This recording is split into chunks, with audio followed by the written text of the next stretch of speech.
बात यह है कि इन दोनों भाषणों में एक चीज साफ थी, रोजगार का मुद्दा गायब था। जो रोजगार आज युवाओं के लिए सबसे बड़ा मुद्दा बन गया है। इस प्रदेश का हर युवा एक ही चीज पुकारता है, रोजगार, रोजगार, रोजगार।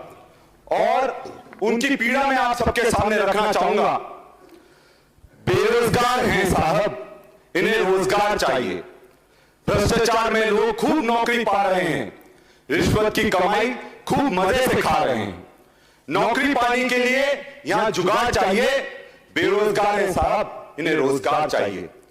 टैलेंट की कोई कमी नहीं मध्य प्रदेश की सड़कों पर। दुनिया बदल देंगे, भरोसा करो इन लड़कों पर। कैसे मिले नौकरी जब नौकरी ही बिकी जा रही है। नौकरी की प्रक्रिया में अब तो सुधार चाहिए। बेरोजगार हैं साहब, इन्हें रोजगार चाहिए।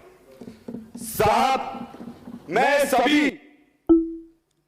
यहां पर उपस्थित विधायकों को मैं एक चीज कहना चाहूंगा कि रोजगार का महत्व आज सबसे ज्यादा हो गया है। मैं खुद कॉम्पिटिटिव प्रतियोगिता परीक्षा से निकलकर डॉक्टर बना, सर्जन बना, और उस प्रतियोगिता परीक्षा की मैं पीड़ा समझता हूं कि जब 3-3, 4-4 साल आपकी परीक्षा नहीं आती, परीक्षा आती है तो रिजल्ट नहीं आता, रिजल्ट आता है तो उसमें भ्रष्टाचार हो जाता है। और यह सबसे बड़ी चुनौती इसलिए भी है क्योंकि मध्य प्रदेश में जब भी बच्चा कोई परीक्षा देता है तो वो बच्चा परीक्षा नहीं दे रहा होता सर, पूरा परिवार परीक्षा दे रहा होता है। और परिवार को डर लगा रहता है कहीं बच्चे के मानसिक संतुलन ना बिगड़ जाए और बच्चा आत्महत्या ना कर ले। यह हकीकत है। और यही सी स्थिति 2 दिन पहले इंदौर के एक बालक ने एमपीपीएससी की जो तैयारी कर रहा था, उसने आत्महत्या कर ली। उसके आत्महत्या करने से शायद कुछ लोगों को फर्क नहीं पड़ेगा, पर यह सिस्टम के मुंह पर जबरदस्त तमाचा है। क्योंकि आज अगर हम अपने बच्चों को रोजगार नहीं दे पा रहे हैं तो हम उनके लिए कुछ अच्छा नहीं कर रहे हैं। और सबसे बड़ी बात मैं सभापति जी के सामने रखूंगा। आज मेरा एक तारांकित प्रश्न था कि कितनी भर्तियां हुई, उनकी कब विज्ञप्ति निकली, और विज्ञप्ति निकली तो उसका क्या हुआ, और अगर विज्ञप्ति निरस्त हुई तो उन बच्चों को वह पैसे वापस करेंगे कि नहीं करेंगे। मैं आपको बताना चाहूंगा सभापति जी, उस प्रश्न का मुझे उत्तर नहीं दिया गया। क्या यह विधायक के प्रोटोकॉल का उल्लंघन नहीं है कि प्रश्न पूछे जाने पर उसका उत्तर नहीं दिया जाए।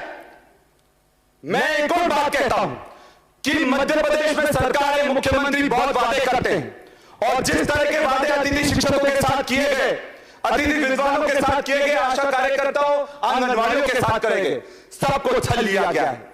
और आज बेरोजगारी पलायन का सबसे बड़ा कारण है। मैं एक आदिवासी हूं, आदिवासी अंचल से आता हूं। हमारे पूरे लोग गुजरात जाते हैं नौकरी करने के लिए।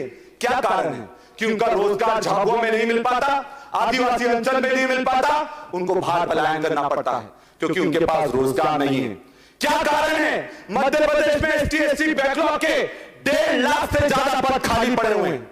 क्या कारण है कि आदिवासियों के लिए जो पैसा आता है, जो उनके अधिकार का पैसा है, ट्राइबल सब प्लान का पैसा है, उसका 260 करोड़ रुपए दूसरे विभाग में दे दिया जाता है। ये शर्म की बात है सभापति जी।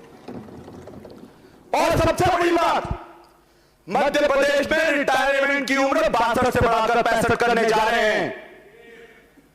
5 लाख लड्डुओं की तो बात बता रहे हो, पर 5 लाख रोजगार कब दो ये भी बताओगे हम आपको। और 5 लाख रोजगार जिनको मिलना था आपने उनको हटा दिया।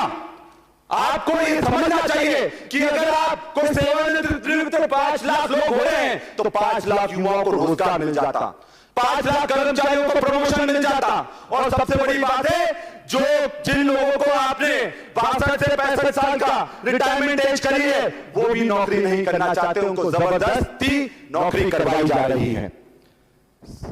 मैं एक बात आप सबसे खुलकर कहता हूं कि रोजगार को लेकर बहुत सारी बातें हैं, पर हमको एक परिवार के रूप में इस पर कुछ ना कुछ काम करना पड़ेगा। क्योंकि अगर हम उन युवाओं को रोजगार नहीं दे पाए, आप कब तक उनको लाठियों से डराओगे? कब तक डंडों से डराओगे, कब तक जेलों में बंद करोगे? अगर एक भगत सिंह बन गया तो सबको तबाह कर रख देगा, क्योंकि हम लोग भगत सिंह बनना नहीं चाहते हैं, हम लोग वो घाट में चीज लेना नहीं चाहते हैं, क्योंकि यह महात्मा गांधी का देश है और हम जानते हैं कि हमारे अंदर भी भगत सिंह है, हमारे अंदर भी चंद्रशेखर आजाद है, और हम लड़ने से पीछे नहीं हटने वाले। हम लोग महात्मा गांधी के लोग हैं, हम गोडसे के लोग नहीं है जो माफी मांग लेंगे। समाप्त कीजिए, 5 मिनट हो गए। दो पंक्तियों के साथ अपनी बात को समाप्त करना चाहूंगा कि मध्य प्रदेश में युवाओं की क्या स्थिति है।